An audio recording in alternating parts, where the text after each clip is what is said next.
রে আমার কাছে আয় মামুনি, সবার আগে আমি দেখি। এ দৃশ্য সইবার সাধ্য আছে কার?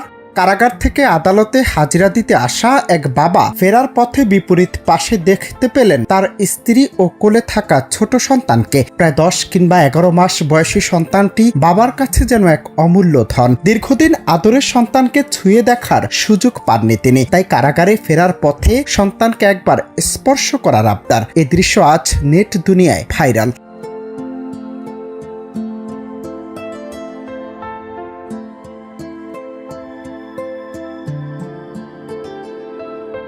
এমন সময় পাশে থাকা এক যুবক এগিয়ে আসেন। সন্তানের মায়ের হাত থেকে শিশুটিকে নিয়ে তিনি হাতের তালুর উপর বসিয়ে দেন, যেন বাবার কাছে পৌঁছে দিতে পারেন। প্রিজন ভ্যানের ভেতর থেকে বাবাও চেষ্টা করেন বহু কষ্টে শিশুটিকে স্পর্শ করার। সেই মুহূর্তে চোখ মুখে স্পষ্ট হয়ে ওঠে বাবার দীর্ঘদিনের অপেক্ষা আর অপূর্ণ ভালোবাসা।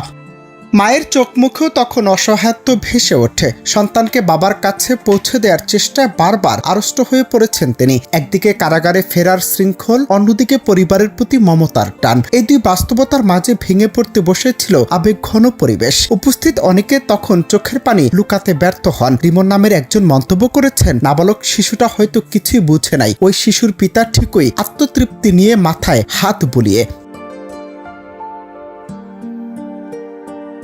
এই পুরো ঘটনাটি একজন পথচারীর ক্যামেরায় ধরা পড়ে এবং মুহূর্তে ছড়িয়ে পড়ে সামাজিক যোগাযোগ মাধ্যমে। ভিডিওটি দেখে অসংখ্য মানুষ আবেগে আপ্লুত হয়েছেন। কেউ লিখেছেন, এই দৃশ্য আমার অন্তরকে ক্ষত বিক্ষত করে চোখের পানি নিয়ে আসছে। আবার কেউ লিখেছেন, পৃথিবীতে অনেক ধরনের খারাপ মানুষ আছে, কিন্তু একটাও খারাপ বাবা নেই।